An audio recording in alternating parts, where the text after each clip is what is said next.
Yeah, so from this book, I wonder if I should be wearing a reflective vest to give this free lesson.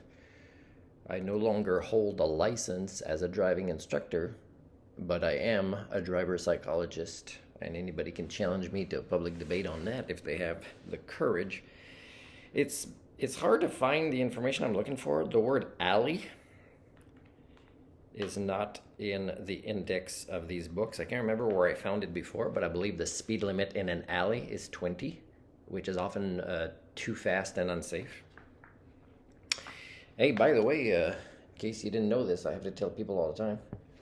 Fast fact, it is illegal to back up into an intersection or over a crosswalk.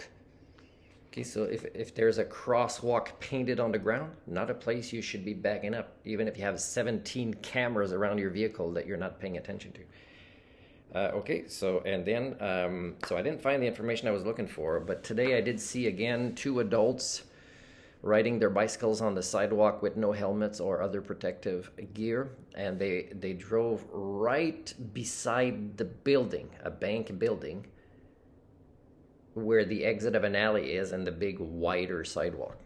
Now, when I had my driving school on Vancouver Island, in the first lesson, often not leaving the small town of Ladysmith, and definitely going through alleys, the worst ones where, whoa, take it easy there. Can you see through that building? Which is kind of this page here, right? But this is good for anybody that goes in a situation where they don't have superpowers and they can't see through buildings. Be visible.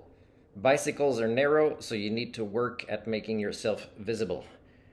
But doesn't matter. Doesn't matter how big it is or if it's what kind of bicycle it is or whatever. And man, I don't know if guys that ride Harleys will now, after I do this, they'll put a lot of cards on their spokes to be sure they're heard.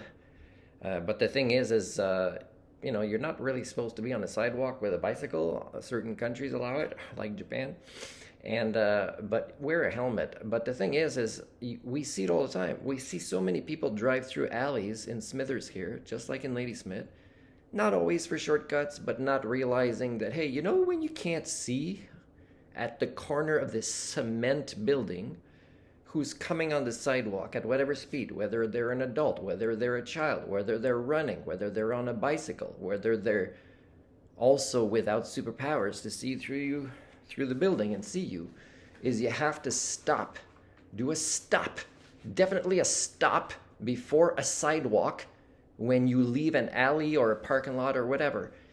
Especially if you don't like seeing somebody else or your own gray matter on the ground there. If there is a building at the corner blocking your view, stop. Even a little tap of the horn and move slowly until your visibility is more certain. Then you can speed up and scan the road after that. But speed up is not really required to have gas. Often even braking because you're going down a little slope sometimes as you exit the sidewalk. Again, I see this. This is like the species I share DNA with, not understanding the physics of pain or death when two physical objects occupy the same space or are forced into attempting this through bad decisions, the same space at the same time. It's basic common sense, people. Stop. Imagine that is your kid's best friend or your best friend's kid, and they're about to come, and it could be an adult too. And if I see any police officers see this and not do anything about it, and I've seen plenty of police officers here not say anything about no helmets. So I don't know if the law changed with this. I saw a police officer in an alley push a guy on a bicycle with his cart to get him to stop. Because it's easier than jumping out of the car and doing some exercise. I was waiting to see if the guy needed my help from the police officer's attack. You don't need to hit a guy with a car to get him to stop. If that is your training, you and your bosses who trained you need to have a conversation with me, and then I will go out in the field with you and train you in the people skills you need not to use your car as a lethal weapon. Are we clear on that?